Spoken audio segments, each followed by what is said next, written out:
This is BigCat, and she streams. And that's Dean. She co-hosts. I do be hosting in the co-variety. I be hosting. We co-host. Well, she do the host, and I'm the co-host. But, yeah. There's two of us, so we're co-hosts. It's not a 50-50 deal. I kind of got Garfunkeled. It all started with a speed run. And it all started with a speed run. All right, hi, this is the Pink Lemonade Podcast. Yes, very first time. We're very excited. We've been planning this for, however long? All of 2 weeks. Yes. Just a dream within a dream. That's all we want. We're really passionate, and I think that'll translate. The most, yes. So, to start this out, I think it's a pilot. Let's get to know your hosts a little bit. We're going to talk about ourselves all the time, but mostly in this one. We're going to do it a lot more. So, I think we're going to start, you interview me, I interview you. Bing, bang, boom, that's a podcast, baby. I hope that's what you wanted. Oh, because that's what you're getting. That's what you're getting. All right, are you ready? Yes. All right. Hit me.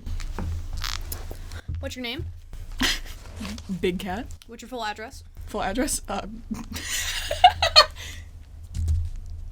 Girl, I don't know that.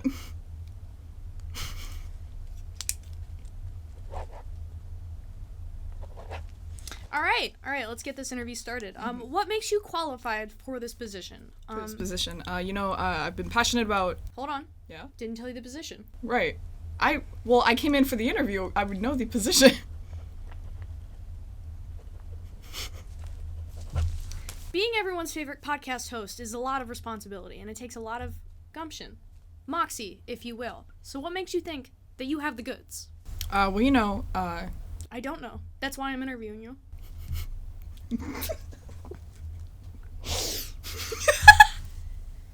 I think I just have that charm that everybody's looking for. And I know that a lot of people claim to have that, but, there's just something about me, cat girl, that you can't get from a lot of people. And I do enjoy a cat girl. Yes, and a big one at that. And I am quite literally the biggest.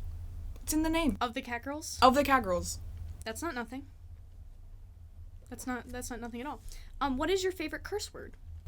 Oh, Lots to choose from. There's... Could I say some of mine personally? Yeah, go ahead. Go for it. And of course, now, I've given you a wide selection, but what's your personal favorite? I'm glad that you brought up that's one of my favorite as well, but, I'm gonna have to go with a classic, a good everybody loves a good Wow, I can't believe you just said that. That's not your word to say, but I appreciate the charisma and the go-getter attitude. Thank you. Yeah. All right. If you could die in a sudden manner, what would it be? I mean, you could, but right. If you didn't want to die, but were considering it, how would it be? I've always had this thing with fire. I think spontaneous human combustion, that's probably how I'm gonna go. The only parameters around that being I have to be in Britain. According to my Wikipedia page, the lore master has told me I have to die in Britain. Check out our Wikipedia page. Plenty of lore. Plenty of things that are actual, factual things. Yes. All right, would you consider spray cheese a real food? Something that could sustain a person? Well, is there water in it? No. I believe it's just carbonated nothing. Well, then no, it's not real food. The water is what makes it food. Okay, I personally quite enjoy the spray of cheese, and I could find that I could have it for every meal. What do you say to haters like that? Well, I'd say that you are ingesting that, but I wouldn't call it food. If anything, I'd say it's more powerful than food because you can consume it and not get full because it's not food, and you can only get full on food.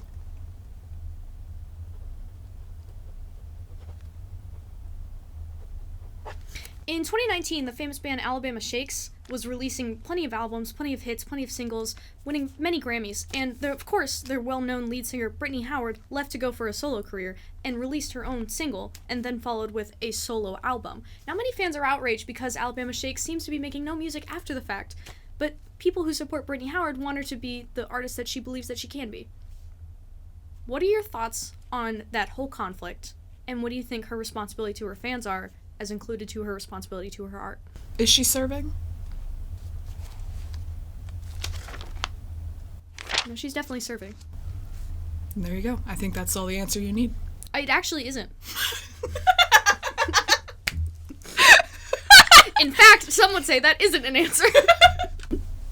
But did she serve? But did she serve? Is she serving? Girl trout. Trout. And you know what? Trout. You look like you're about to cry. Well, quite simply, that's all the questions I had prepared. Nope, that's not true. 2 seconds. How would you describe yourself to your audience members? We have to be closer to the mic, I'm just now remembering. To my audience, I'd say that how other people would describe me also is how I would describe myself. You have yet to answer a single one of my questions. And you're cutting me off. Excuse you. You pause to look at me for answers. No, I'm looking at you because we're having a conversation. Yeah, girl. What are you gonna do with that one? No, I describe myself as big and goofy. This is good. These are things. These are answers to, some might say, a question. So I'm proud of you for that growth, that character arc. Because some might say one of something is better than none of something. Infinitely so, in fact. It's a statistical improbability to multiply 0. So you have infinitely improved in the few minutes that we've been recording. And I do mean to say that in a condescending manner. I like you. You say big words and they make me feel good. You feeling good right now? Yeah, I am. I'm saying I'm bad then. Streams have been slowing down. Your audience members want you. They need you. What has been preventing you from streaming and providing them the content that they so crave? No, genuinely, because streaming, it is a live. You are live. And I think, maybe I'm just paranoid or I'm just more of an anxious person, but I think about it constantly, the things that I am saying on the internet and the fact that it's there forever. And when it's live, it's so much more stressful. So that's why that's why I'm not streaming, because I am already so stressed out with all the things that I have going on. The added stressor of being live and having to check myself constantly about the things that I am saying, and am I sitting up straight? Am I looking at the camera enough? Am I talking enough to fill the space? It all freaks me out a bunch. I love streaming. I love that feeling when it's not on top of a bunch of other things. So that's why I've been focusing on YouTube, because we can just sit here and record. You're probably only seeing minute 10. We've been here 2 hours maybe. Probably more. Probably more. We both just worked 10+ hour days. And we almost didn't do it because simply we didn't want to. But here we prevail. Here we prevail. But yeah. Yeah? Yeah. That's just. Are you okay? Yeah. Okay. I'm just saying, man. Okay. It's just been a lot. Yeah. We are deeply in love. We are also repulsed by one another's touch. Yes. Well, one of us is. Yeah, one of us is. One of us is. That's for you, the listener, to decide. Transition. It's the middle of the show. Some might say in between the beginning and end. But what comes after the end? A new beginning, that is. Are you ready for it? It's Pink Lemonade Podcast. Pink Lemonade Podcast. That was tight. It was tight. Welcome back. And we're back. And we're back. Oh, my notes. Oh no! Your notes! No, I'm gonna ask you a few questions. Me? Yeah. Who am I? You, yeah, who are you? Me? Let's start there, yeah. Who am I? Yeah, who are you? I am me who? Yeah. Of which Girl trout. ends with a question mark? Mm-hmm. What is a person? I'm Dean. That's Dean. Dean, if you're nasty. Are you nasty? Incredibly so. Alright. Well, let's start there. So, in your nasty escapade... No, I'm just kidding. Of which there are many. Oh, yeah, for sure. Everything you read about me on the internet is true. Everything? Everything. Everything. Everything. Do you want to think about that? No. Okay. Okay. This actually ties into it a little bit. You, in fact, are crazy. Could you confirm that? I can either conform... I can... Hold on. Ask me again. That's not going to be funny if I laugh. I'm telling you. Our viewers, our lovely, lovely listeners, may often describe Dean as one chaotic, maybe even a little bit crazy. Would you agree? Chaotic, no. Am I receiving psychiatric help? I am not disclosed to say that. No. Am I medicated? Depends on the day. Now, if you were to ask me on a different hour of the day, or perhaps the season or temperature, the answer varies. I personally don't think I'm crazy. I think I'm fine. I think I have a go-getter attitude. I think I talk to people in the manner of which that if they don't understand, that's them's fault. That's them's fault. That's them's fault. Like, clearly you weren't listening. No, I'm kidding. I grieve all those who have the misfortune of reading text from me. I feel like that's where the misunderstanding may come from, that being my mental wellness. I'm deeply sorry. My condolences. But I think I'm just a fun-having co-host, because all I want to do in life, I wake up, my whole life, these past 2 weeks, I wake up and I just want to co-host, the best co-hosting that I can be. I just want to provide the best experience to those around me and those I care about, and of course our lovely listeners who have been listening with us for so long. So would you say, sorry to cut you off, would you say that your purpose is to co-host? I would say I'm a co-hoster first and foremost, crazy by chance. Co-host by choice. I was born to co-host. Born to co-host. No, but all that leading in, I just meant you are crazy. Just people may describe you as such, but what is crazy? Cut and dry is crazy. Your schedule. You are one of the busiest people I have ever met. This is actually a good question. How do you handle that? How do I handle that? All right, let's pull it up. I have to schedule every waking second of my day. And let me tell you what, it's not an easy go of it. So I have 2.5 jobs. One full-time, one part-time, one voluntary. I will not disclose their names. I love everyone I work with, of which one job I have a 38-hour time commitment. The other job I have a 10-hour minimum time commitment. And the third, it's a little wishy-washy. Sometimes it can be 4 to 10 hours. Now, during this, I am a full-time student, so I'm currently attending 18 credits. So, and we were getting pissed at the beginning of this podcast because I was talking about how hard my schedule is to budge. I'm not an important person, so nobody really cares to deal with my schedule, so that poses its own problems. But essentially what I'm saying is, Monday, Wednesday, Friday, I am up 7 to 7, working, and Tuesday, Thursday, I am up 6:30 to 7. Working. And you know what? My rent still ain't paid, so I'm doing something wrong. Or I think I'm genuinely being, like, financially sapped off of, and I'm just not noticing, because quite frankly, when I get a bank statement, I don't need that Thank you. That does answer the question. Good job. Congratulations. I have to know that. And you mentioned being a full-time student. How would you describe the degree that you were getting in the best words you could say possible? Would you say that it's valuable, or how would you... I would say the degree I'm getting is useless to me because I don't plan on using it. In fact, I don't think I can use anything that I've acquired from my school. Everything I've learned is, in fact, from my jobs, my friends, and YouTube. But I think the age-old question of should I go to creative college, I'm not going to say my major because I think that would give away where we go to. It is it's case by case. If you are self-motivated and you know what you want to learn and you know the path or the general area you want to work in, there are an infinite amount of resources on the internet, and hands-on experience is the best experience. Now, I'm not dissing art school, creative schools, creative majors. Really not. I think there's plenty of people that do technical work that I'll never be able to comprehend with my little baby brain. But the advantage of programs such as that are you don't know what you want, and you get to try things, and you get to meet people, and you get to get a feel of what you want. Right. So I've researched that for years. Should you go to creative college? Should you do things like that or seek out programs like that? And I was always frustrated by the fact that people would say, it's your own choice. It's your own choice. It's a difficult one. I don't regret what I've done, but I don't think it was the right move for me. Right.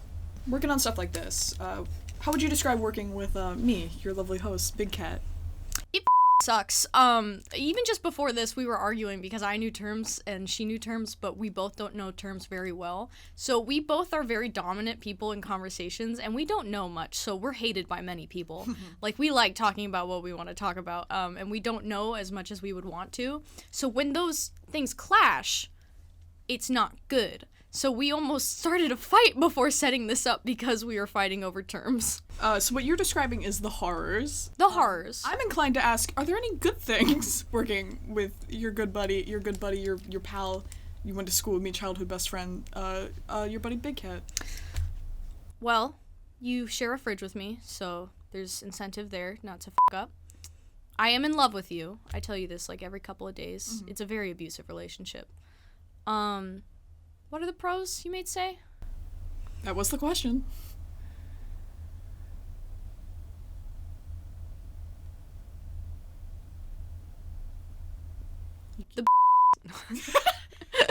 One thing about Big Cat. She get I like that it's low key and we can do what we want to, and we don't have many ideas, nor are they good, but we do them. Or I'd describe that as the opposite. You come at me with so many ideas that we can do none of because of so many things. So many reasons. This is a podcast about streaming, but we haven't streamed very often, so you're probably first and foremost going to know us about the podcast, because the podcast is what the first thing you saw, which we were just discussing earlier, but I have my own personal thoughts on that. We stream good, we laugh good, we talk good. I want you to watch our streams. Big Cat streams in particular, I just co-host, but I like to pretend that I have a bigger part in them than I do, because I got a big mouth and a big brain and big blank. And my point is, dear listeners, is we get sidetracked because we are so fun. We're so fun. We're so fun. And first and foremost, we're gamers. You wouldn't see it because we have a vacant look in our eyes. But, I mean, come on. But watch the stream. We must remember that's what this is for. I'm plugging your And that's twitch.tv/itsbigcat with the underscore. You gotta remember the underscore. But God, I can't cut that underscore. Underscore is very important. Big Cat Live. Big Cat Live. twitch.tv/bigcatlive underscore. Now, about that streaming is the issue with the two of us streaming together would be that I do not read Twitch's terms and conditions, because quite frankly, I think it's a bunch of nuns got together and typed up a Google Doc so people couldn't be funny. That's my 2 cents on the matter. So I don't want to read it and pollute my brain by hurting the things that I want to say to make people feel good. Because I want to make you, the listener, feel good. That's what this is for. I believe. Because we can do whatever we want here. I think you just openly admitted to censoring me. I do. I'm fun live. I make good TV. I make good TV. Alright, do you have any more questions? Actually, I do. I have one more question for you. And this is actually not my own question. This is not my own question. This is from one of our lovely, lovely listeners over in the interwebs. The audience. It's from our live audience, to be specific. Our live studio audience. So, why don't you come on up here? No. This is from our good friend Cody. Around how many hours a day do you think you spend drawing? Because you do art and graphic design, so how often are you drawing? Well, you asked me a quantitative data question, and I'm going to give you a qualitative answer, because I love talking about drawing. I like drawing a lot. I've drawn for a while, to an annoying degree. Drawn since middle school. And my numbers used to be higher up there. I don't mean to disappoint our listeners, but I used to draw a lot more. But granted, I do a lot of drawing for work, but it's not the kind of drawing I'm interested in. So to stop myself from the whole spiel I was literally just planning in my head, like I just had a whole essay, I would say I draw 2.5 hours a day, but the ideal would be much, much, much more. And to piggyback off of that bonus question, do you often make time to specifically try and push yourself with your art, or is it just more of an improvement that comes naturally with you doing it so much? No, you always have to push yourself. I just realized what you asked. No, you always have to have a sort of game plan. For people who casually draw out there, please ignore me. For people who want to make money off of it, but also feel personal fulfillment, no, that's not true. You don't have to make money off art to enjoy it. That's just... my hyperfixation is the grind. I want to make money. No. I want to fully support myself with art, so that comes with its struggles and challenges. I think you do have to push yourself just as a general part of the human experience to really get what you want out of things, and I think art's no different. When I say game plan, you don't have to have a set path of things to learn, draw, understand, and achieve. I think you just need to understand, like, where you are interested in, and if you don't know that yet, then you experiment. So to those listening, if you don't know what you want, experiment. If you do know what you want, then do that. I think that's kind of a catch-all. I could talk on and on about drawing in particular, but that's just true for all art. Yeah, and I think that's something that we've talked about on stream before too. Just the people are scared to start doing things because they don't know if they're going to enjoy it. But then they don't do it. They don't know if they enjoy it because they haven't done it. Yep. And that's like I just talked about that with classmates. I talk about it constantly. Like, you have to do things. And you're not going to like everything that you do. But you still have to do them to find out if you like it or not, because Something will happen, and you'll stumble across something that you enjoy. It just happens that we've found what we enjoy pretty early on. Very lucky. Very, very lucky.